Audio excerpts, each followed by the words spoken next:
नामकरण संस्कार एवं बाल लीला। गंगाचार्य नामकरण विधि और नामकरण संस्कार संपन्न करने के हेतु आए। संस्कार से मन शुद्ध होता है, संस्कार से दोष नष्ट हो जाते हैं। शास्त्र ने 16 संस्कारों का आयोजन किया है। आजकल तो प्रायः सभी संस्कार भुलाए जा चुके हैं। हाँ, 2 संस्कार बाकी रह गए हैं, विवाह और अग्नि संस्कार। बालक का जन्म होने पर जात कर्म संस्कार किया जाता है, किंतु अब तो बालक का जन्म प्रसूति गृह में होता है, सो जात कर्म विधि तो कैसे हो पाएगी? वहाँ मधुप्राशन विधि कैसे हो पाती होगी? डॉक्टर न जाने क्या पिलाते होंगे। इसी कारण से संस्कारों का लोप हो रहा है, फलतः देश दुखी हो रहा है। अन्नप्राशन, नामकरण, यज्ञोपवीत आदि 16 संस्कार बतलाए गए हैं। जीव की शुद्धि के लिए संस्कार आवश्यक है। आजकल सभी धार्मिक विधियों को गौण मान लिया गया है। केवल लौकिक आचारों को ही महत्व दिया जाने लगा है। ब्राह्मण से कहा जाता है, महाराज पूजा जल्दी करा देना, सारे गांव में बारात को घुमाना जो है। गंगाचार्य ने कहा, यदि नामकरण संस्कार ठीक से करना है तो आधा दिन लग जाएगा। बाबा, तुम तो सारे गांव को बुलाओगे, वे सब यहाँ आकर मुझसे जल्दी करने को कहेंगे, तो विधि ठीक ढंग से हो नहीं पाएगी।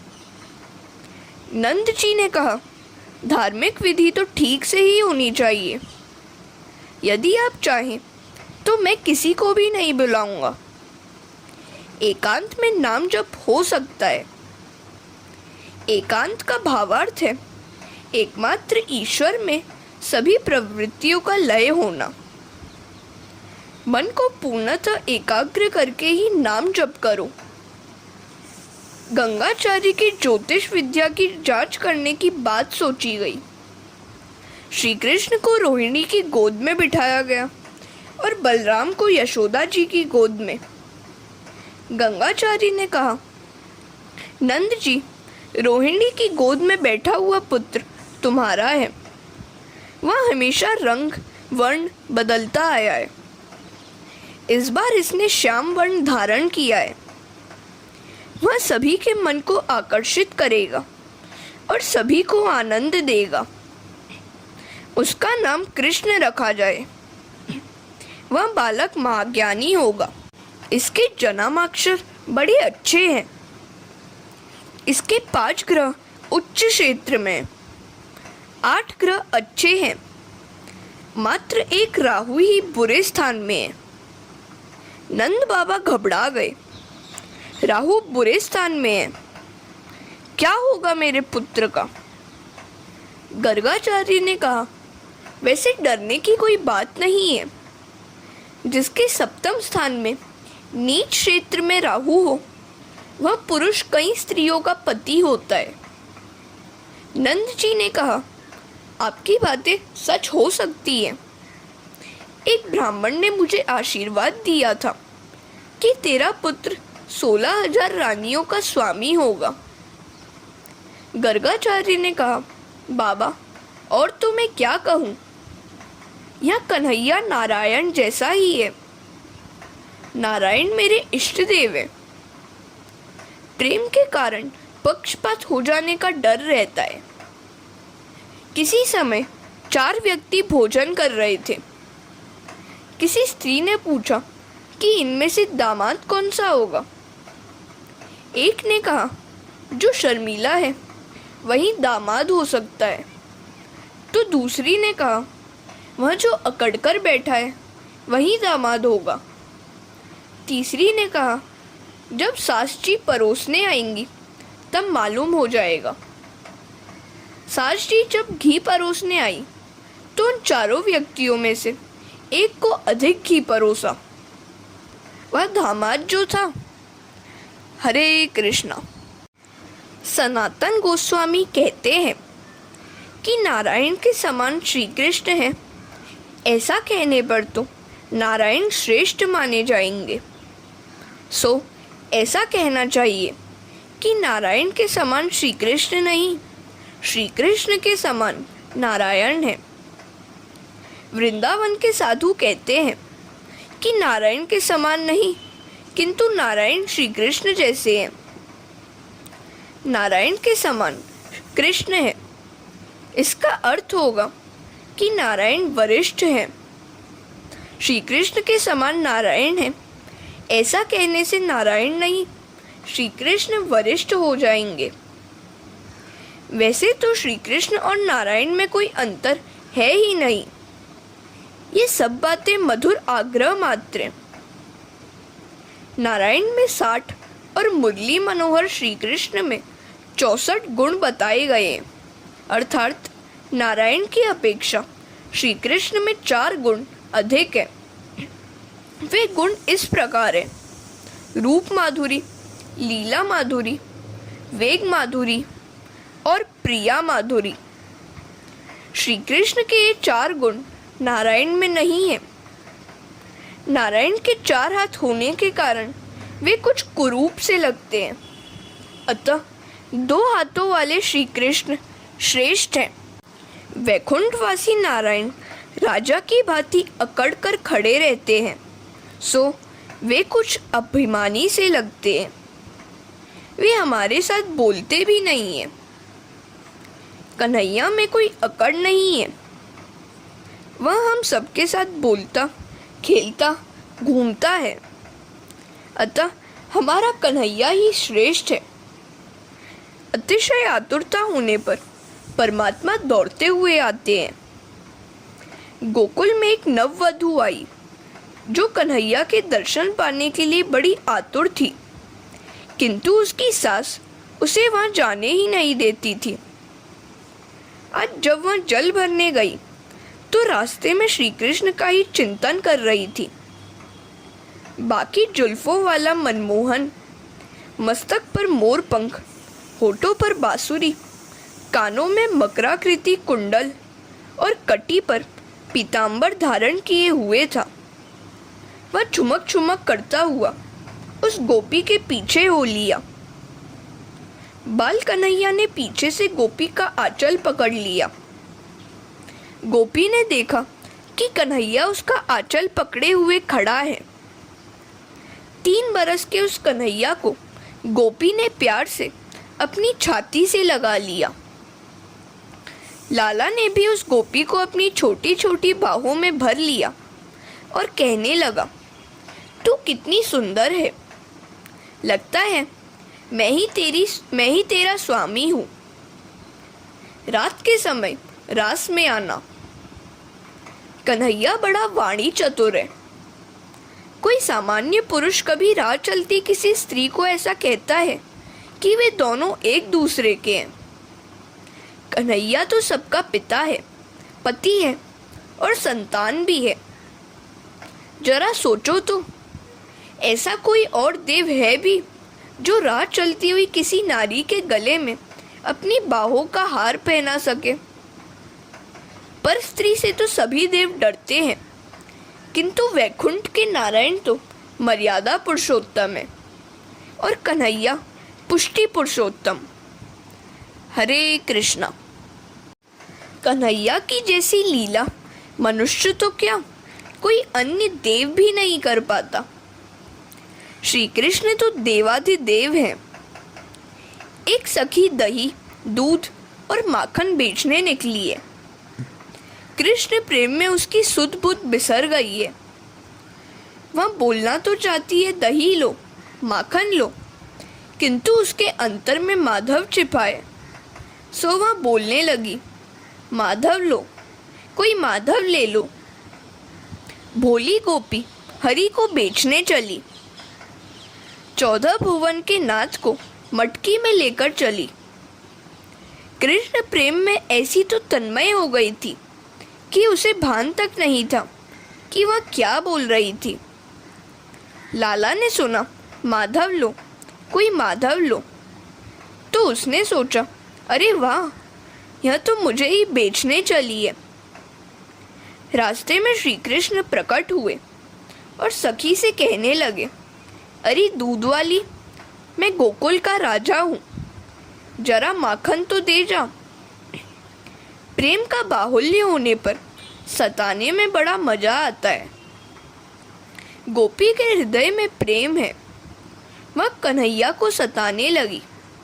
अरे तू कैसे हो गया गोकुल का राजा? गोकुल के राजा तो हैं बलराम भैया, मैं तुझे नहीं उन्हीं को माखन दूंगी। न जाने नंद बाबा इस काले कलूटे कन्हैया को कहाँ से उठा लाए। नंद बाबा तो गोरे हैं और तू काला, कहाँ से लाए हैं वे तुझे? कन्हैया ने गोपी की साड़ी का आंचल पकड़ लिया। गोपी कहने लगी, अरे लाला, छोड़ दे मेरी साड़ी, मेरे दूध, दही, माखन मिट्टी में सन जाएंगे और मेरी सास मेरी चमड़ी उधेड़ देगी। गोपी ने बलपूर्वक अपना आंचल छुड़ा लिया और आगे बढ़ने लगी। पीछे मुड़कर देखा तो कन्हैया मुंह फुलाकर बैठा हुआ था। गोपी वापस आकर मनाने लगी, कान्हा माखन ले, मिश्री भी ले ले, चाहे सो दूं, मेरी बड़ी भूल हुई, अब मान भी जा। किंतु कन्हैया अब क्यों मान जाए? उसने कहा, मुझे कुछ भी नहीं चाहिए। कन्हैया न माना तो गोपी आगे बढ़ने लगी। तो पीछे से कन्हैया ने पत्थर उठाकर ऐसा निशाना लगाकर मारा कि गोपी की मटकी चूर चूर हो गई। ऐसी लीला श्री कृष्ण के सिवाय अन्य कोई भी देव नहीं कर सकता। श्री कृष्ण जो सबके पति हैं। श्री कृष्ण अब घर जाकर चुपचाप माता की गोद में छिप गया। वह ऐसा शांत सयाना बैठा हुआ था कि मानो कुछ हुआ ही नहीं है। उस गोपी ने यशोदा के पास आकर कन्हैया की शरारत की शिकायत की। माताजी, तुम लाला को मुंह लगा रही हो, किंतु वह बड़ा शरारती हो गया है। इसने मेरी गगरी फोड़ दी, मेरे कपड़े बिगाड़ दिए। लाला कहने लगा, मैया, मुझे इससे बड़ा डर लगता है। इसके चले जाने के बाद मैं सारी बात बताऊंगा। कन्हैया मैया से कहने लगा, यह गोपी बड़ी कंजूस है। वह 3-4 दिन पहले का दूध दही बेच रही थी। मैंने सोचा कि बिगड़ा हुआ दूध दही बेचना ठीक नहीं है। यदि कोई गरीब इसे खाकर बीमार हो जाए तो, और ऐसा सोचकर मैंने उसकी मटकी फोड़ डाली। मैं आरोग्य प्रचारक मंडल का प्रधान जो हूँ। यशोदा जी गोपी को लताड़ने लगी, अरे गोपी, बिगड़ा हुआ दही दूध क्यों बेचती है री तू? कन्हैया हंसने लगा और गोपी भी। कन्हैया बोलने में बड़ा चतुर है। कन्हैया मटकी फोड़ता है फिर भी प्यारा लगता है। वह राह में चलती किसी भी गोपी की मटकी फोड़ सकता है। ऐसा अन्य कोई देव है जो रास्ते पर चलती हुई किसी नारी को छेड़ सके? और बाकी देव तो डरते हैं कि यदि किसी नारी को हाथ भी लग जाए तो थप्पड़ खाना पड़ेगा। हमारी पूजा कोई नहीं करेगा। हरे कृष्णा। श्री कृष्ण की लीला माधुरी दिव्य है। उनका अनुकरण कोई और देव नहीं कर सकता। श्री कृष्ण सा आचरण कोई नहीं कर सकता।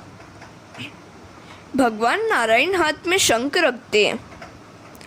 शंख फूंकने वाला देव श्रेष्ठ है या बांसुरी बजाने वाला? अन्य देव तो हाथ में शस्त्रास्त्र लिए हुए हैं। किसी के हाथ में सुदर्शन है तो किसी के हाथ में धनुष बाण, किसी के हाथ में त्रिशूल है। मानो इन सबको संसार का भय है। कन्हैया हाथों में शस्त्र नहीं रखता। लाला के एक हाथ में बांसुरी है और दूसरे हाथ में मिसरी। शस्त्रधारी देव श्रेष्ठ है या कन्हैया? हम तो कन्हैया को ही श्रेष्ठ कहेंगे। लाला रोज बांसुरी बजाता है। लाला की बांसुरी जिसने भी सुनी हो, संसार के प्रति उदास हो जाता है। बांसुरी की धुन को सुनते ही राधे कृष्ण कहने लगता है। श्री कृष्ण की वेण माधुरी दिव्य है। गोपी कहती है, मुरली बजाए मेरो मन हर लीनो। एक गोपी प्रेम भरा उलाहना देती है, मुरहर रंधन समय माँ कुरु मुरलीरवम मधुरम। हे मुरारे, भोजन बनाते समय कृपा करके बांसुरी की तान मत छेड़ो। तुम्हारी मुरली की धुन सुनकर चूल्हे में रखी सूखी लकड़ियाँ रसमय होकर रस बहाने लगती हैं, सो अग्नि बुझ जाती है। अग्नि बुझने से मैं रसोई कैसे बना सकूंगी? लाला को वंशी की धुन जिसके भी कानों में जाती है, वह उनका सेवक बन जाता है। तो मैंने मान लिया कि कन्हैया ही सर्वश्रेष्ठ है। कन्हैया की रूप माधुरी ने भी अनेकों को आकर्षित किया है। निर्गुण ब्रह्म के उपासक स्वामी मधुसूदन भी श्री कृष्ण की मनोहर रूप माधुरी के पीछे पागल हो गए थे। उन्होंने कहा था, अद्वैत वीथि पथि कैरूपास्या स्वराज्य सिंहासन लब्ध दीक्षा शठेन केनापि वयम हठेन दासो कृता गोप वधु विटेन। अद्वैत मार्ग के अनुयायी के द्वारा पूजनीय तथा स्वराज्य रूपी सिंहासन पर प्रतिष्ठित होने के अधिकारी से युक्त हमको गोपियों के पीछे पीछे फिरने वाले किसी शठ ने अपनी इच्छा न होने पर भी चरणों का दास बना लिया है। श्री कृष्ण की रूप माधुरी के पीछे कवि रसखान भी पागल हो गए थे। उन्होंने कहा, या लकुटी अरु कामरिया पर राज तिहु पुरको तजीडारो। आठहु सिद्धि नवो निधि को सुख नंद की गाय चराई बिसारो। श्री कृष्ण की रूप माधुरी दिव्य है। वे तो वैकुंठ निवासी नारायण से भी श्रेष्ठ है। यशोदा गर्गाचार्य से कहती है, महाराज, भोजन का समय हो गया है, पहले आप भोजन कर लीजिए, फिर आगे बात होती रहेगी। गर्गाचार्य ने कहा, मैं दूसरों के द्वारा बनाई हुई रसोई खा नहीं सकता। अपना भोजन मैं अपने हाथों से ही बनाऊंगा। पहले मैं यमुना से जल ले आऊं।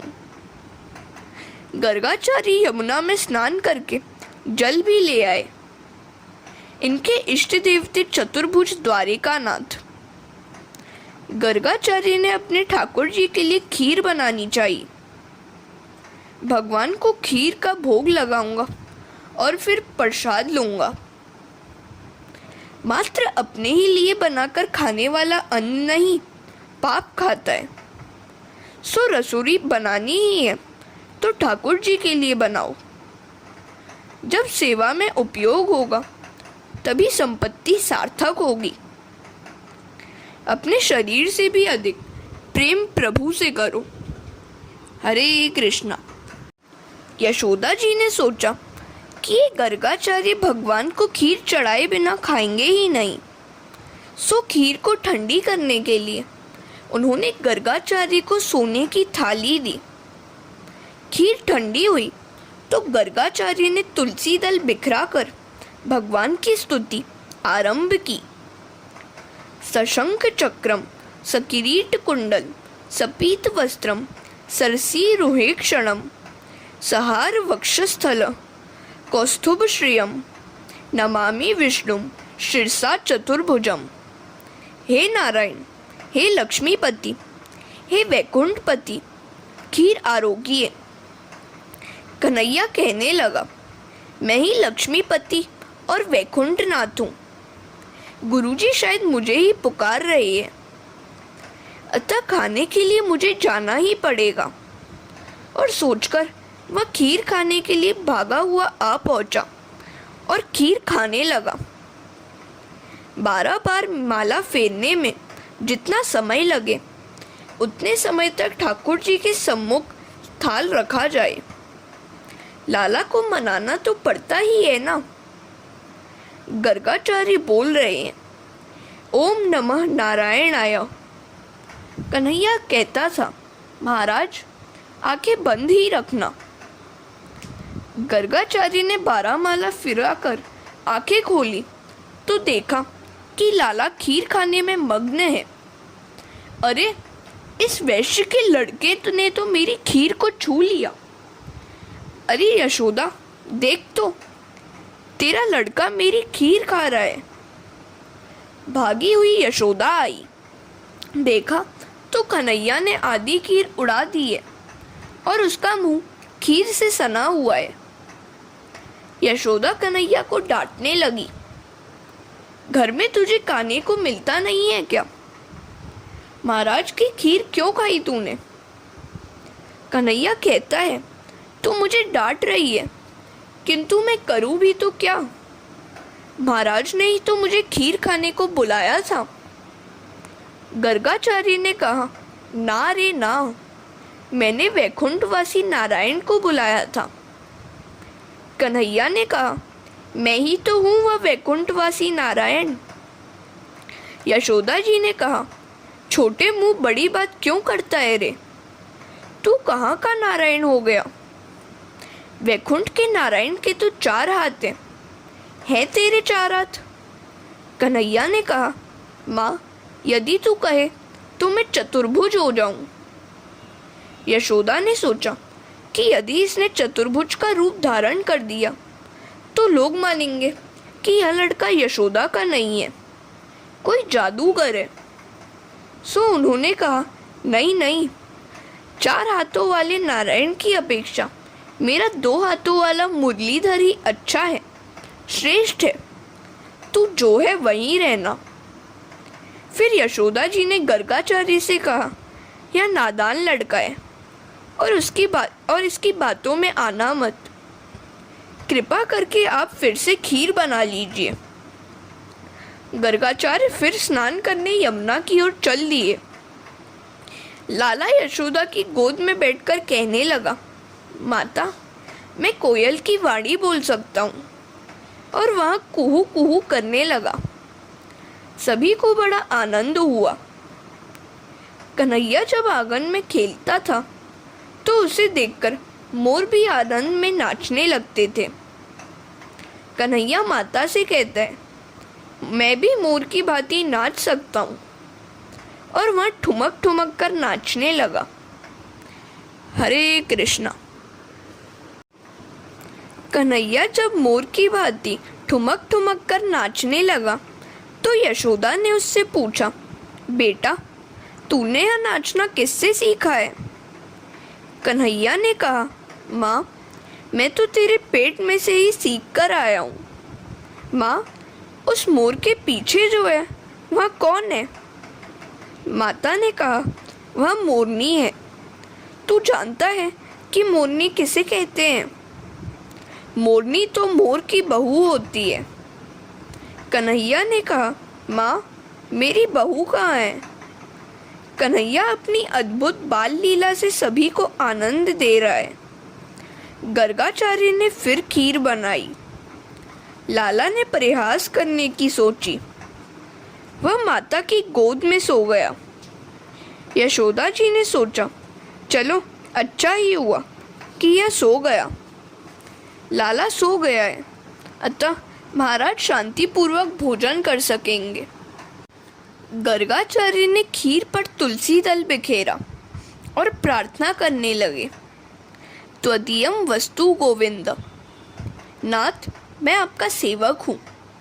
हे नारायण, हे लक्ष्मीपति, आप शीघ्र ही पधारिए और मेरी खीर का प्राशन कीजिए। कन्हैया ने यह सुना तो वहाँ जाने के लिए अधीर हो गया। उसने योगमाया को यशोदा की आंखों में जा बसने की आज्ञा दी। यशोदा की आंखें नींद से भरी नहीं कि कन्हैया दौड़ता हुआ गर्गाचार्य के पास आकर खीर खाने लगा।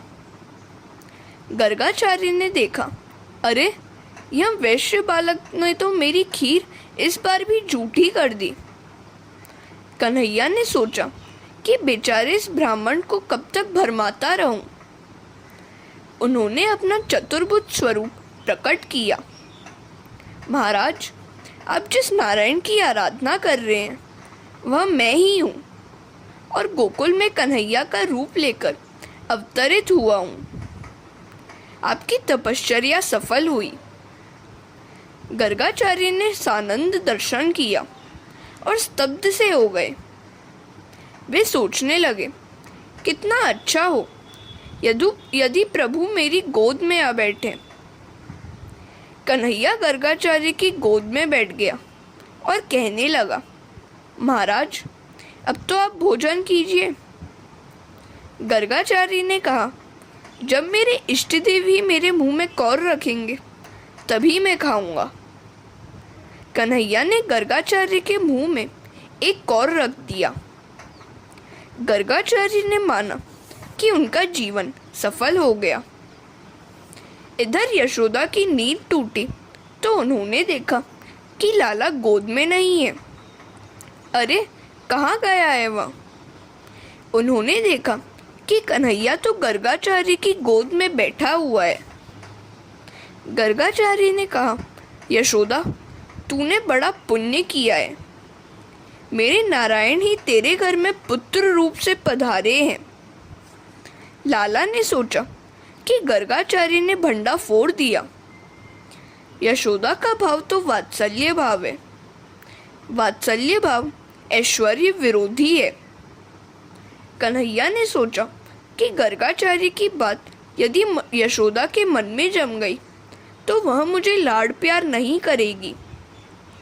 मैं तो प्रेम दान करने और प्रेम रस का पान करने के हेतु ही गोकुल में आया हूँ। उन्होंने माया को आज्ञा दी, माता को मेरे वास्तविक स्वरूप का ज्ञान न होने पाए। यशोदा को भुलावे में रखने के लिए कृष्ण ने माया का आवरण ओढ़ लिया। हरे कृष्णा। आदि माया तो राधिका जी का ही स्वरूप है। वह कृष्ण का मोह उत्पन्न करती है। वैष्णव मतानुसार माया के 3 स्वरूप है, स्वमोहिका, स्वजन मोहिका, ऐश्वर्य का ज्ञान न होने देने के लिए, और विमुखजन मोहिका, जो हम सबको फंसाती है, जो ईश्वर के स्वरूप को भुला देती है, वही विमुखजन मोहिका है। अब माखन चोरी लीला का वर्णन भी कर लें। बाल कृष्ण दिनों दिन बड़े होते जा रहे थे। गांव के अन्य गोप बालक भी खेलने के लिए आते रहते थे। उनमें से कुछ दुर्बल थे। कन्हैया ने वैसे दुर्बल एक बालक से कहा, मधुमंगल, तू बहुत दुबला पतला है, खा पीकर मेरे जैसा तगड़ा बन जा। मधुमंगल ने कहा, कन्हैया, हम तो बहुत गरीब हैं, हम दूध माखन कैसे खा सकते हैं? कंस की आज्ञा थी कि सारा माखन कर के रूप में उसे दिया जाए। ब्रजवासी बेचारे भोले थे। वे अपने बालकों को माखन खिलाने के बदले कंस को दे देते थे। कंस अपने पहलवानों को सारा माखन खिला देता था। कन्हैया ने अपने बाल मित्रों से कहा, ब्रजवासी जो सारा माखन कंस को भेज देते हैं वह अब मैं होने नहीं दूंगा। गांव का माखन गांव के लोगों के लिए होना चाहिए। हम माखन को मथुरा भेजने नहीं देंगे। मधुमंगल, तू रो मत, मैं ही तुझे माखन खिलाऊंगा। ईश्वर की हमेशा अपेक्षा रहती है कि जीव अपने समान ही हो। जीव ईश्वर से प्रेम करे तो ईश्वर उसे अपने जैसा बनाने का प्रयत्न करता है। मधुमंगल ने कहा, हमें तो रोज रोज माखन देगा तो तेरी माता तुझे पीटेगी। कन्हैया ने कहा, नहीं नहीं, मैं अपने घर का नहीं, बाहर से कमा कर तुम सबको माखन खिलाऊंगा। मधुमंगल ने कहा, क्या तू माखन की चोरी करेगा? कन्हैया ने कहा, हाँ, चोरी ही करनी पड़ेगी। हम एक मंडली बनाएंगे, उसका नाम होगा बाल गोपाल चौर्य विद्या प्रचार मंडल। तो मधुमंगल कहता है, यदि चोरी करते हुए हम पकड़े जाएंगे तो कन्हैया ने कहा, मेरे गुरु ने मुझे एक मंत्र सिखाया है, उसका पाठ करने से हमें कोई देख ही नहीं पाएगा, और यदि पकड़े भी गए तो छूट जाएंगे। कन्हैया ने कहा, चोरी करते समय कफलम कफलम बोलते रहना। कफल ऋषि ने चौर्य विद्या का प्रचार किया था। यह मंत्र उन्हीं ऋषि का है। याद रखो कि वह मंत्र कन्हैया ने अपने मित्रों को दिया था, हमें नहीं। हमें कहीं भी चोरी करनी नहीं है। चोरी करना पाप है। अभी से भगवान की सेवा पूजा भजन कीर्तन करो और उनसे प्रार्थना करो। जब आप अगले द्वापर युग में जन्म ले तो मुझे गोप बालक बनाना। इस प्रकार गोप बालक का जन्म मिलने पर कृष्ण के साथ खेलना और कृष्ण के ही आदेश मिलने पर चोरी करना पाप नहीं होगा। अपने ही शरीर से खेलते रहने वाला पाप कर्म कर रहा है। आत्मा के साथ खेलने वाला पाप नहीं कर सकता।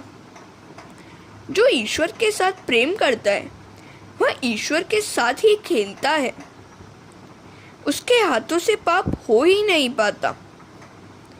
ईश्वर की उपस्थिति में मनुष्य पाप नहीं कर सकता, और अगर पाप हो भी जाए तो उसका उत्तरदायित्व ईश्वर पर ही होता है। हरे कृष्णा। शंकराचार्य ने शांकर भाष्य में कहा है, परमात्मा का साक्षात्कार पाने वाले ज्ञानी के हाथों पाप हो नहीं सकता, और अगर हो भी जाए तो दोष उसका नहीं माना जाता। शास्त्र तो जिसे प्रभु का साक्षात्कार नहीं हुआ है उसी के लिए है। शास्त्र की आज्ञा और मर्यादा अज्ञानी जीव के लिए है। शास्त्र ने चोरी को निषिद्ध बताया है। परमात्मा जिसे अपनाते हैं उसके लिए तो सारा जगत ही अपना है। वह चोरी कर ही नहीं सकता। अपरोक्षानुभूति के बाद शास्त्र का अस्तित्व ही नहीं रह पाता। ब्रह्म साक्षात्कार के बाद शास्त्र क्या और विधि क्या, सब कुछ निरर्थक है। तात्विक दृष्टि से देखें तो ईश्वर ही सर्वस्व के स्वामी है, अतः वे चोरी कर ही नहीं सकते। यह तो दिव्य लीला है। गोप बालकों को परमानंद का दान करने के लिए इस लीला का प्रभु ने आयोजन किया था। सुखदेव जी वर्णन कर रहे हैं। श्री कृष्ण कहते हैं, आज मंडल की स्थापना हो गई। अब मैं इस मंडल का अध्यक्ष बनूंगा। तुम सबको तो इतना ही देखते रहना है कि गोपियां दूध दही माखन लेकर घर से कब बाहर जाती हैं, कौन से रास्ते से जाती हैं और वापस कब लौटती हैं। बाकी सब मैं संभाल लूँगा।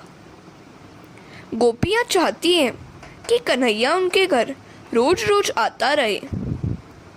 लाला की झलक पाने के लिए गोपियाँ किसी न किसी बहाने प्रातःकाल यशोदा के घर पहुँच जाती थी। गोपियाँ यशोदा से शिकायत करती थी, यशोदा, गायों को धोने का समय होने से पहले तुम्हारा कन्हैया बछड़ों को छोड़ देता है, दही दूध माखन चुरा जाता है और अपने मित्रों में तथा वानरों में बांट देता है। यदि हमारे घर में उसे कुछ मिल नहीं पाता है तो गुस्से से हमारे बालकों को रुला देता है। हम दूध दही माखन चाहे जहाँ रख दें, छीके पर चढ़ा दें, तो भी वह चुरा ही जाता है। माखन अंधेरे में छिपाना चाहे तो अंधेरा भी उसे रोक नहीं पाता है। कृष्ण जहाँ जहाँ जाते हैं वहाँ प्रकाश फैल जाता है। हम यदि कन्हैया को चोर कह देती है तो वह हमें कहता है तू चोर है, तेरा बाप चोर है, तेरी माँ चोर है, इस घर का मैं ही स्वामी हूँ। माता, क्या बताऊँ तुम्हें, गायों के धुलने के समय पहले ही कन्हैया बछड़ों को छोड़ देता है। समय पर बछड़ों को छोड़ने वाला सामान्य गोपाल है, यहाँ तो श्री कृष्ण है। श्री कृष्ण तो समय के पहले ही बछड़ों को अर्थात जीव को मुक्त करने में समर्थ है। बछड़ों का अर्थ है विषय आसक्त जीव, वत्स अर्थात विषयासक्त जीव। वत्सान मुंचन क्वचित समये। हरे कृष्णा। शास्त्र ने मुक्ति के 2 प्रकार बताए हैं, क्रम मुक्ति और सद्य मुक्ति। समय होने पर जीव को जो मुक्त करते हैं वह है मर्यादा पुरुषोत्तम राम, किंतु कन्हैया तो है पुष्टि पुरुषोत्तम। कन्हैया क्रमश मुक्ति देने की अपेक्षा जीव यदि पात्र हो तो समय के पहले भी मुक्ति देता है। जिस जीव पर कन्हैया का अनुग्रह होता है उसे मुक्ति पाने के लिए क्रम की प्रतीक्षा करनी नहीं पड़ती। यह तो पुष्टि मार्ग, कृपा मार्ग है। क्रम मुक्ति इस प्रकार होती है, जीव शूद्र वर्ण में जन्मा हुआ है। अब यदि इस जन्म में यह चोरी, व्यभिचार आदि न करे, उच्च वर्णों की भली भांति सेवा करे, तो अगले जन्म में उसे वैश्य जाति में अवतार मिलता है। वैश्य यदि नीति पूर्वक जीवन जिएगा तो अगले जन्म में क्षत्रिय होगा, और अगर क्षत्रिय जन्म में वह क्षत्रिय धर्म का पूरा पूरा पालन करता है तो अगले जन्म में वह ब्राह्मण होगा। अब ब्राह्मण सदाचारी होगा तो वह अगले जन्म में अग्निहोत्री ब्राह्मण बनेगा। फिर अगले जन्म में वह होगा ब्रह्मनिष्ठ योगी। ऐसा योगी सद्वर्तन, योगाभ्यास और ब्रह्मचिंतन उत्तरोत्तर बढ़ाता जाए तो भी उसे 2-3 जन्म और लेने पड़ते हैं, और इस प्रकार उसके क्रियमाण संचित तथा प्रारब्ध कर्म निशेष हो जाने पर जीव शुद्ध होगा, और शुद्ध होने पर ही जीव को मुक्ति प्राप्त होगी। यह तो है क्रम मुक्ति का मार्ग। अब सद्य मुक्ति की बात करें। इस प्रकार की मुक्ति में जन्मों का कोई क्रम नहीं होता है। ठाकुर जी जिस किसी जीव पर विशिष्ट अनुग्रह करते हैं उसकी मुक्ति हो जाती है, फिर चाहे वह किसी भी वर्ण का क्यों ना हो। यदि कोई वैश्य हार्दिकता से भगवत भक्ति करे तो कृष्ण प्रसन्न होकर उसे गोलोक धाम में ले जाते हैं। श्री कृष्ण दोहने का समय होने के पहले भी बछड़ों को छोड़ देते हैं, अर्थात वे निश्चित समय के पूर्व ही जीव को मुक्त कर सकते हैं। श्री कृष्ण तो अनुग्रह अर्थात पुष्टि पुरुषोत्तम है। जिस किसी जीव पर वे अनुग्रह करते हैं वह तत्काल मुक्त हो जाता है।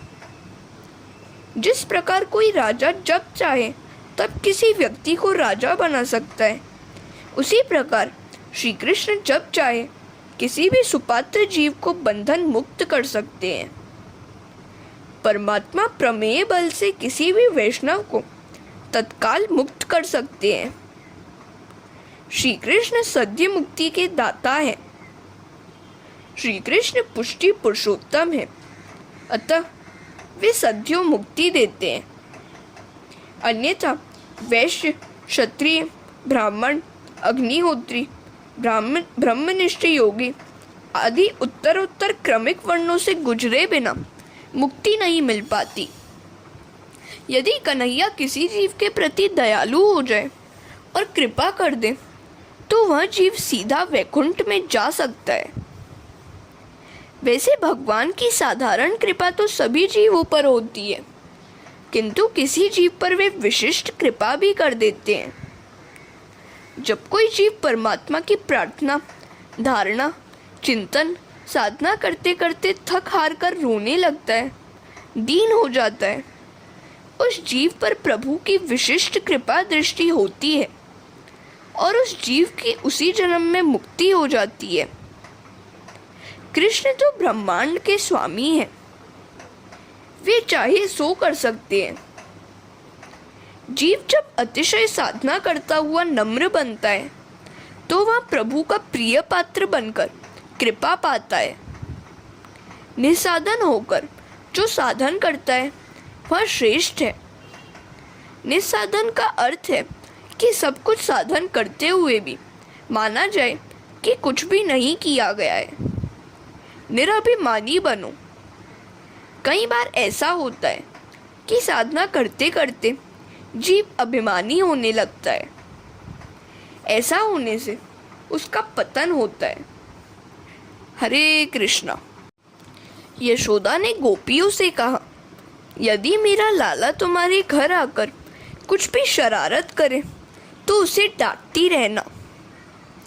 एक गोपी ने कहा, माता, अरे हम उसे क्या डांटेंगे, वह हमें डांटता रहता है। कल वह मेरे घर आया था, मैं उसे पकड़ने गई तो वह ऐसे भागा कि उसके पीछे दौड़ती दौड़ती हुई मैं थक गई, और जब मैं उसे पकड़ न सकी तो दूर से वह अंगूठा दिखाकर मुझे चिढ़ाने लगा। एक और सखी ने कहा, माता, तुम्हारा कन्हैया माखन चोरी करता है। यशोदा ने उससे कान में कहा, अरे जरा आहिस्ता बोल, यह बात किसी को न बताना। यह बात अगर फैल गई तो लाला को कन्या कौन देगा। गोपी कहने लगी, कन्हैया जो मांगे उसे देंगे, किंतु वह चोरी क्यों करता है। यशोदा ने कन्हैया को डांटना चाहा, किंतु फिर सोचने लगी, यदि उसे डांटूंगी तो शायद वह डर जाएगा। गोपियों की सभी इंद्रियां अपनी ओर आकर्षित करके, परमानंद में सराबोर करके उन्हें वैकुंठ मोक्ष का दान करने के लिए श्री कृष्ण की यह लीला है। यशोदा मैया कन्हैया को समझाने लगी कि उसे अपने घर का ही माखन खाना चाहिए। तो कन्हैया कहता है, मुझे घर का माखन भाता ही नहीं है, और घर का माखन खाऊंगा तो कम हो जाएगा, सो मैं बाहर कमा कर खाता हूँ। गोपी का माखन बहुत मीठा लगता है। सखियों ने कहा, माता, इस माखन चोर को बहुत लाड प्यार मत करना। सुखदेव जी बड़े विवेक से कथा करते हैं। श्री कृष्ण चोर है ऐसा कहा नहीं गया है, किंतु इति होचु। व्रज की गोपियां इस प्रकार यशोदा से माखन चोरी लीला कहती थी, ऐसा कहा गया है। माता ने इस प्रकार पूछा, कन्हैया का आगमन और माखन चोरी की तुम्हें खबर हो जाती है क्या। तो गोपियों ने कहा, हाँ, कभी कभी तो उसके आने की बात सपने में भी आ जाती है। हम सोने को जाती हैं तो वहाँ भी कन्हैया ही दिखाई देता है, वह सपने में भी आता रहता है। वैष्णव जब सोते हैं तो कन्हैया को भी अपने साथ रखकर सोते हैं। ठाकुर जी को साथ रखने का अर्थ है, जब तक नींद न आए तब तक हरे कृष्ण का जप किया जाता रहे। बिस्तर पर जाने पर यदि कोई वस्तु याद आए तो मान लेना कि तुम्हारा मन उसी वस्तु में फंसा हुआ है। कई लोग बिस्तर पर सोते सोते अगले दिन के कारोबार, लेन देन, हिसाब किताब आदि के बारे में सोचते रहते हैं। लोभी का मन द्रव्य में, कामी का मन नारी में, दुष्ट व्यक्ति का लड़ाई झगड़े में फंसा रहता है। बिस्तर में तो उसे सब कुछ भूलकर हरे कृष्ण ही का जाप करना चाहिए। एक गोपी ने कहा, बिस्तर में भी मुझे कन्हैया याद आता रहता है। वह घर में नहीं होने पर भी उसकी छवि आंखों में से दूर नहीं होती है। लाला का नाम तो अमृत से भी अधिक मीठा है। मुझे तो श्री कृष्ण बोलने की आदत सी हो गई है। यह तो मनुष्य का स्वभाव ही है कि दिनचर्या से निवृत्त होने के बाद बिस्तर पर सोने पर प्रिय विषय वस्तु की याद उसे आती रहती है। मुझे तो कुछ और याद आता ही नहीं है।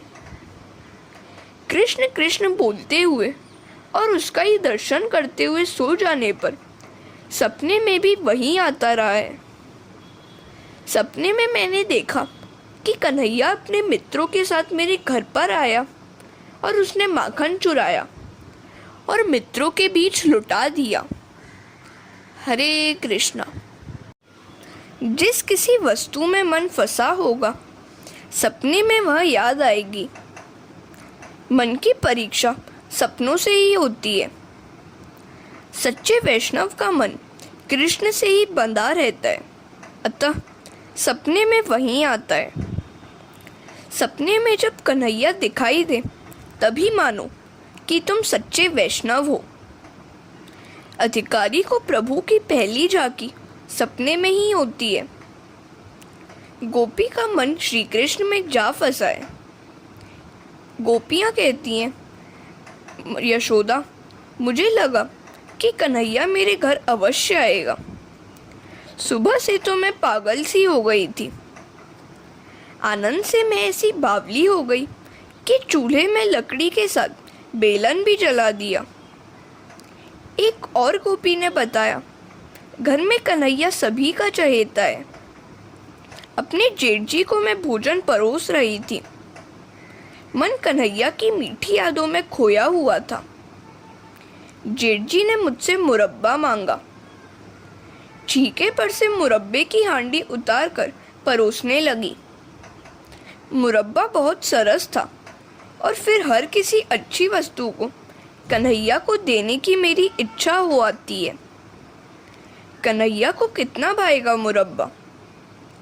यदि कन्हैया इस समय आ जाए तो मेरे जेठ जी उसे भी खाने पर बिठा देंगे। मैं उसे मुरब्बा दूंगी। माता, कन्हैया आए, इस इच्छा में मैं तो ऐसी बह गई कि पागल सी हो गई और मुरब्बे की हांडी को छीके पर चढ़ाने के बदले अपने मुन्ने को ही ऊपर रख दिया। मेरे पति भी कन्हैया के प्रेम में ऐसे पागल हो गए हैं कि सारा कामकाज छोड़कर उसी की रट लगाए रहते हैं। ईश्वर के साथ यदि प्रेम करोगे तो वह कभी भुलाया नहीं जा सकेगा। एक अन्य सखी ने कहा, माँ, कन्हैया ने तो आज मेरी लाज रख ली। यशोदा ने पूछा, क्या बात हुई थी सखी? सखी ने कहा, मेरा स्वभाव हो गया है कि रसोई बनाते समय भी मैं हरे कृष्ण जपती रहती हूँ। अब आज मेरे घर मेहमान आए हुए थे। मेरे ससुर जी बड़े क्रोधी स्वभाव के हैं। उन्होंने मुझसे कहा, आज मेहमान भोजन करेंगे, सो सावधान रहकर भोजन बनाना। हम वाटिका जा रहे हैं, 2 बजे लौटकर भोजन करेंगे।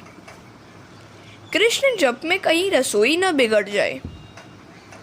मैं भोजन बनाती हुई सोच रही थी कि भोक्ता तो परमात्मा ही है। भोजन तो उस रसरूप प्रभु के लिए बनाया जाए और मैं हरे कृष्ण का जप करती हुई रसोई बनाने लगी। रसोई तैयार करते समय ऐसी उच्च भावना ही मन में होनी चाहिए। यदि उस समय फिल्म की बातें सोची जाएंगी तो काम के परमाणु से भोजन दूषित होगा। भोजन बनाते समय मन के अच्छे बुरे विचार के परमाणु भोजन में जा मिलते हैं। भोजन बनाते समय, रोटी बेलते समय हरे कृष्ण का जाप करते रहोगे तो भोजन सात्विक बनेगा। पवित्रता से रसोई बनाओगे तो भोजन करने वाले का कल्याण होगा। आज की नारी तो शाम को ही फिल्म के गीत ही गुनगुनाती रहती है। भोजन बनाते समय वह फिल्म के गीत गाती रहती है। ऐसा करने से भोजन अपवित्र हो जाता है। भोजन बनाते समय फिल्म के अमंगल, श्रृंगारी, वासना सने गीत गाते रहने से भोजन दूषित हो जाता है। उसमें संस्कारहीनता उतर आती है। यदि गीत गाना ही है तो कृष्ण भक्ति के गीत गाओ। प्रेम को लगन लगो है उसको, क्या मथुरा क्या काशी रे। गोविंद के गुण गाते फिरते वृंदावन के वासी रे। हरे कृष्णा। वह गोपी आगे बोलने लगी, मैंने सारी रसोई तो सावधान रहकर बनाई। अंत में मोहन भोग बनाने लगी तो विचार आया कि कन्हैया को यह बड़ा पसंद आता है। हृदय में कन्हैया को मोहन भोग खिलाने की इच्छा हो आई। मेरा दिल मानो हाथ से जाने लगा। मुझे भास होने लगा कन्हैया आंगन में आया है, घर में आ रहा है, रसोई घर में आ पहुंचा है। इस प्रकार मन कन्हैया की कल्पना में डूबा हुआ था। सो मोहन भोग में चीनी के बदले नमक डाल दिया। भगवान को भोग लगाया। ससुर जी और मेहमान आए तो उन्हें परोसा। वैसे तो मोहन भोग नमकीन हो गया था, किंतु उसमें भक्ति का पुट लगा हुआ था।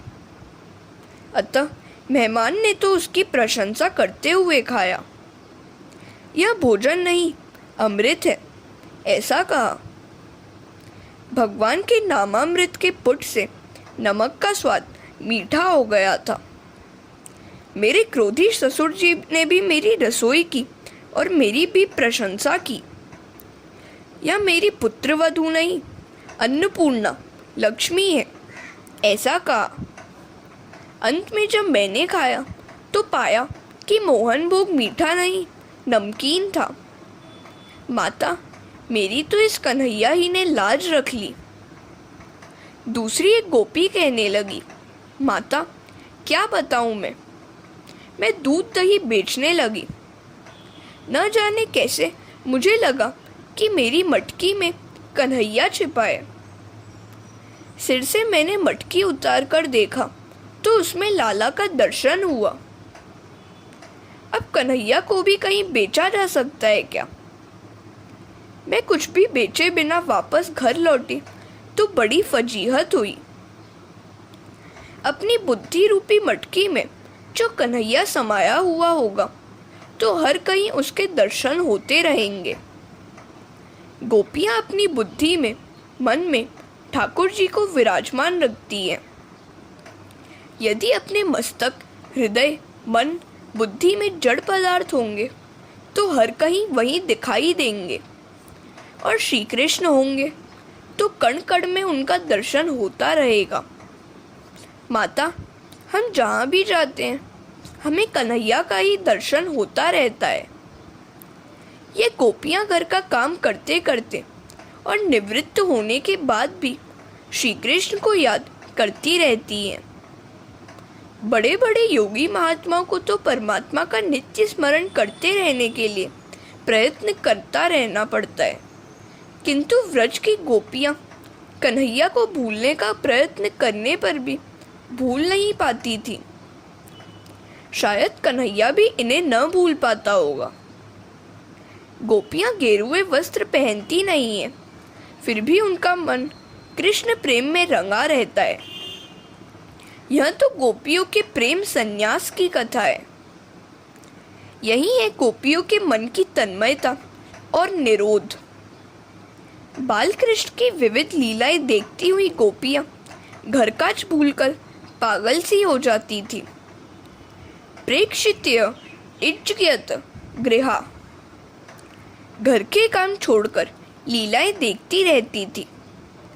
मनसोन वस्थाम, कन्हैया की लीलाओं को देखकर उनका मन अस्थिर होकर लीलाओं में ही तन्मय हो जाता था। यह तो गोपियों की तन्मयता है। कृष्ण में ही तन्मयता हो जाने के कारण गोपियां संसार व्यवहार के कार्य कर नहीं पाती थी। वे कृष्ण प्रेम में सुदबुद खोकर न करने योग्य काम कर बैठती थी। प्रभु के लिए तो ऐसी ही तन्मयता होनी चाहिए। कृष्ण कथा में, कृष्ण लीला में जो व्यक्ति गोपियों की भांति तन्मय हो जाता है वह मुक्त हो जाता है। भागवत मृत्यु के पूर्व मुक्ति देती है। हाँ, तन्मयता गोपी जैसी होनी चाहिए। गोपियां घर के कामकाज के समय भी कान्हा को भूलती नहीं थी। भक्ति मार्ग में व्यवहार और परमार्थ अलग नहीं, एक ही है। हरे कृष्णा। प्रत्येक कार्य में प्रभु का संधान ही पुष्टि भक्ति है। प्रत्येक कार्य को, व्यवहार को प्रभु में मानना ही भक्ति है। गोपियां इस भक्ति मार्ग की आदि आचार्या हैं। इसी सिद्धांत को आचार्य महाप्रभु जी ने आगे बढ़ाया। सभी कामकाज से निवृत्ति होने के बाद भक्ति करना तो मर्यादा भक्ति है। सुबोधिनी में महाप्रभु ने गोपियों को प्रेम सन्यासिनी कहा है। गोपियों के पास तो था केवल निस्वार्थ प्रेम। उनका तो प्रेम ही सन्यास था। वस्त्र सन्यास की अपेक्षा प्रेम सन्यास उत्तम है। कृष्ण प्रेम में हृदय पिघलने पर सन्यास हो पाता है और तभी वह उजागर होता है। सभी कर्मों का न्यास त्याग सन्यास है। ईश्वर के लिए ही जो जीता है वही सन्यासी है। गोपियां ईश्वर के लिए ही जीती थी, अतः उन्हें प्रेम सन्यासिनी कहा गया है। ज्ञान और योग पर भक्ति की विजय बताई गई है। भक्ति भगवान को आबद्ध करती है, वशीभूत करती है। माखन चोरी लीला का यही रहस्य है। मन माखन सा मृदु है। मन की चोरी ही तो माखन चोरी है। कृष्ण औरों के चित्त चुरा लेते हैं, फिर भी वे पकड़े नहीं जाते। पकड़ा जाने वाला चोर तो सामान्य चोर होता है, किंतु कन्हैया तो अनूठा चोर है। उन्हें तो गोपियों के मन का निरोध करना था, किसी भी अन्य विषयों में जाने से बचाना था। गोपी अर्थात इंद्रिय। सभी इंद्रियां हमेशा ईश्वर का ही चिंतन करती रहे। इसी हेतु से इन सब लीलाओं की रचना की गई है। यशोदा जी ने गोपियों से कहा, अच्छा हो यदि तुम माखन छिपा कर रखो। एक गोपी ने कहा, माता तुम हमें क्या सीख दोगी? मैं वैसे तो बड़ी हूँ, फिर भी कैसे बताऊँ कि क्या हुआ था। एक बार कन्हैया मार्ग में मिला तो उसने हंसते हुए मुझसे कहा, अगले दिन तेरे घर आऊँगा। मैंने सारा माखन अपने मायके पहुँचा दिया। कन्हैया ने दूसरे दिन आकर देखा तो माखन का नामो निशान नहीं था। वहाँ आग बबूला हो गया। पल्ले में सोए हुए मेरे लाला को चुटकी भरते हुए कहने लगा कि तेरी माता बड़ी कंजूस है, घर में कुछ शक्ति ही नहीं है। माता, घर में से यदि कुछ मिलता नहीं है तो कृष्ण गुस्से से लाल पीला हो जाता है और हमारे सोए हुए बच्चों को चुटकी देकर रुलाता है। भगवान का आगमन होने पर यदि तुम सोए हुए पाए जाओगे तो वे तुम्हें रुला देंगे। वे तो किसी भी रूप में आ पहुँचते हैं और सत्कार न मिलने पर रुला देते हैं। ईश्वर अपने आगमन के समय सोए हुओं को जगा देता है। ईश्वर कौन से रूप में आएंगे यह कोई बता नहीं सकता। वे तो बालक, वृद्ध, ब्राह्मण, चमार किसी भी रूप में आ सकते हैं। सो घर पर आए हुए सभी का सम्मान किया जाए। वेदांत के अनुसार ईश्वर अरूप है और वैष्णवानुसार अनंत रूप है। ईश्वर का कोई एक रूप तो है नहीं। वे अनेक रूप धारण करते हैं। अनेक रूप रूपाय विष्णवे प्रभु विष्णवे। वे तो आकार रहित भी हैं और अनेक आकार वाले भी। वे अरूप भी हैं और अनेक रूपधारी भी। वे तो किसी भी स्वरूप में आते हैं। जीव प्रमादवश सोया रहता है, सो उसे खबर नहीं हो पाती। यशोदा ने कहा, सखिया, क्यों ना तुम सब अपने बच्चों को नहर पहुंचा दो। तो एक गोपी ने कहा, मैं माखन और बच्चों को नहर रख आई थी। कन्हैया ने मेरे घर में कुछ नहीं पाया तो कहा, जिस घर में मेरे लिए कुछ भी ना हो वह शमशान के जैसा है। जिस घर में भगवान के लिए कुछ भी ना हो वह घर उजड़कर शमशान हो जाता है। मौज मजे में संपत्ति का अपव्यय करने वाले राक्षस ही तो हैं। जब कन्हैया को घर में कुछ नहीं मिला तो उसने मित्रों से कहा, यह घर शमशान जैसा ही है, सो चूल्हा, कमरे, आंगन सब बिगाड़ दो। और उन्होंने मेरा सारा घर गंदा कर दिया था। माता, कन्हैया ऐसा शरारती है। हरे कृष्णा। यशोदा ने गोपियों से कहा, तुम कह रही हो कि लाला शरारती है, किंतु वह तो मुझसे कहता है कि उसने तो कुछ भी नहीं किया है। तुम उसे रंगे हाथ पकड़ लाओगी तभी मैं मानूंगी कि वह चोरी करता है, और तभी मैं उसे सजा दूंगी। प्रभावती नाम की एक गोपी ने कहा, इसमें क्या बड़ी बात है, मैं ही इसे रंगे हाथ पकड़ लाऊंगी। वह गोपी कुछ अभिमानी थी। कन्हैया ने तय किया कि आज हम प्रभावती के घर जाएंगे। प्रभावती छिपकर बैठी थी। धीरे धीरे सभी बालक घर में दाखिल हो गए और कफ्फलम कफ्फलम बोलने लगे। कन्हैया ने छीके से माखन उतार कर स्वयं खाया, मित्रों को खिलाया और वानरों को भी दावत दी। उपकार चाहे कितना भी हो, भगवान कभी नहीं भूलते। रामावतार में वानरों ने वृक्षों के पत्ते खाकर मेरी सेवा की थी।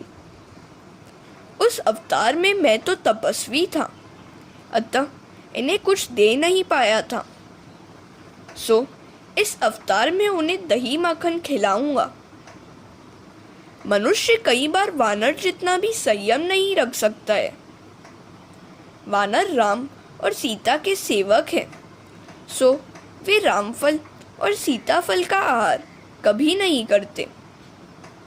यदि मानव वानर जितनी मर्यादा का भी पालन न कर पाए तो वह उससे भी गया बीता है। सभी ने भरपेट माखन खाया। इतने में धीरे से प्रभावती बाहर निकली। मित्रों ने देखा तो कहने लगे, अरे कन्हैया भाग, वह आ गई है। किंतु कन्हैया ने कहा, आने भी दो, क्या कर लेगी वह। प्रभावती ने कन्हैया को पकड़ लिया। वह उससे कहने लगा, अरे छोड़ दे मुझे, नहीं तो मेरी माँ तुम्हें पीटेगी। मुझे न छोड़ेगी तो तुम्हें अपने ससुर की कसम, अपने पति की कसम। प्रभावती कहने लगी, आज मैं तुझे क्यों छोड़ दूं? रंगे हाथ पकड़ा जो है, मैं तुझे यशोदा के पास ले जाऊंगी। कन्हैया ने कहा, छोड़ दे मुझे। प्रभावती का लड़का भी इस माखन चोर मंडली का सदस्य था। उसने सोचा कि यशोदा लाला को पीटेगी। वह अपनी माता प्रभावती से कहने लगा, माता, कन्हैया ने चोरी की ही नहीं है, मैंने ही सबको बुलाया था। मुझे चाहे जो सजा दे, किंतु लाला को छोड़ दे तू। अब मैं 4 महीनों तक माखन नहीं खाऊंगा। प्रभावती ने सोचा, यशोदा हमारी बात कभी सच्ची नहीं मानती है, सो मैं उसे सच्ची बात दिखलाना चाहती हूँ। यशोदा लाला को डांटेगी तो कोई बात नहीं, मैं पीटने दूंगी।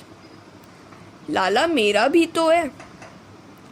अभिमान के साथ साथ दुर्गुण भी आ जाते हैं। प्रभावती मान रही थी कि उसके सिवाय लाला को कोई पकड़ नहीं सका, सो उसने लाला को नहीं छोड़ा। सभी बालक रोने लगे। कन्हैया ने कहा, अजी डरते क्यों हो? मैं बड़ा अच्छा मजाक करूंगा।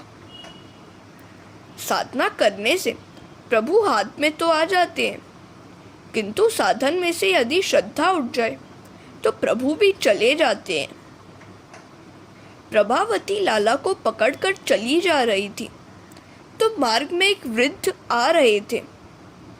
उनको देखकर प्रभावती ने घूंघट नीचे खींच लिया।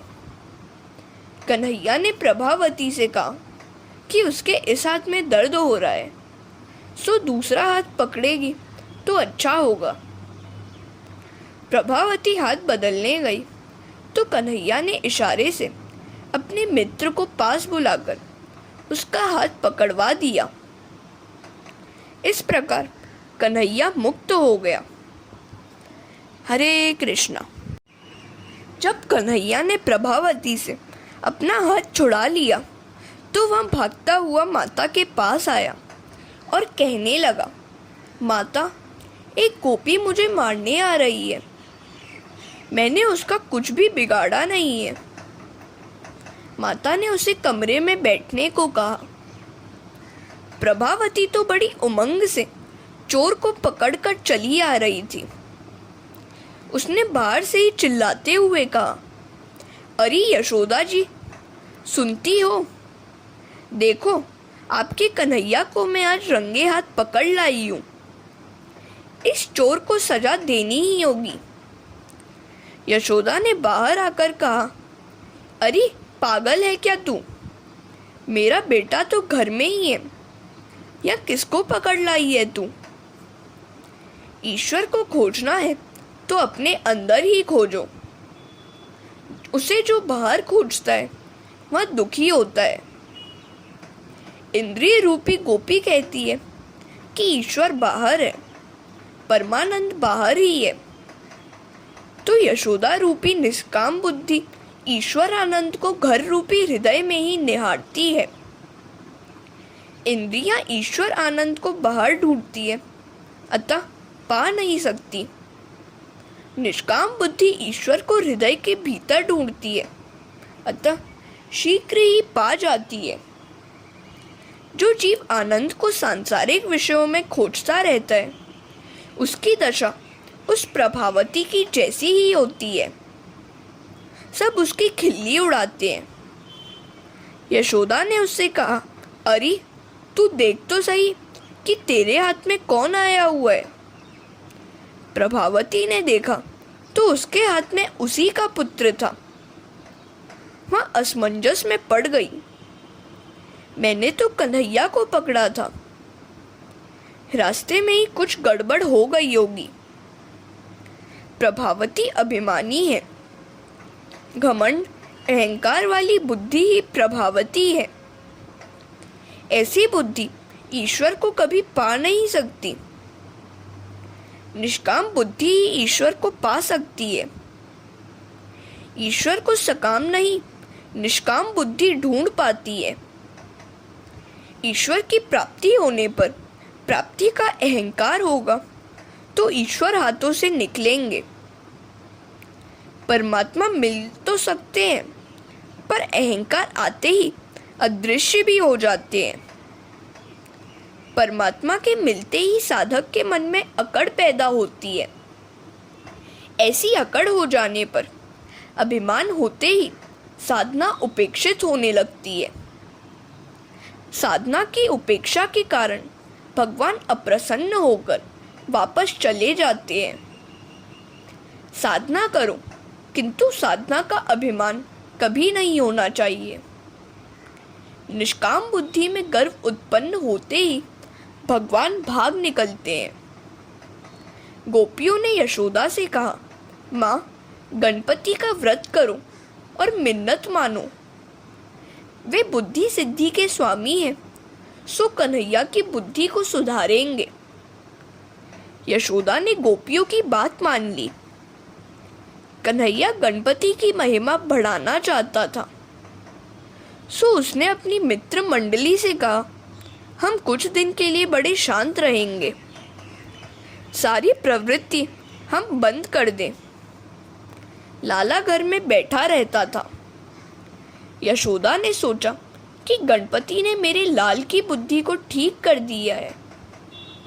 एक बार गोपालों ने यशोदा से शिकायत की कि कन्हैया ने मिट्टी खाई है। कृष्ण ने कहा, माँ, ये सब झूठ बोलते हैं, मैंने मिट्टी खाई ही नहीं है। नाहम भक्षिता वानम सर्वे मिथ्या भिशंसिनम। लाला ने तो मिट्टी नहीं व्रजरज खाई है, मैंने मिट्टी नहीं व्रजरज खाई है। व्रजरज मिट्टी नहीं है। तुलसी जी सामान्य वृक्ष वनस्पति नहीं है, गंगा जी सामान्य नदी नहीं है, और व्रजरज साधारण मिट्टी नहीं है। श्री वल्लभाचार्य ने कहा है, ज्ञान मार्ग के अनुसार कृष्ण कुछ भी नहीं खाते, वैष्णव मार्ग के अनुसार भगवान ने व्रजरज खाई है। भक्त मानते हैं कि भगवान भोजन भी करते हैं। हरे कृष्णा।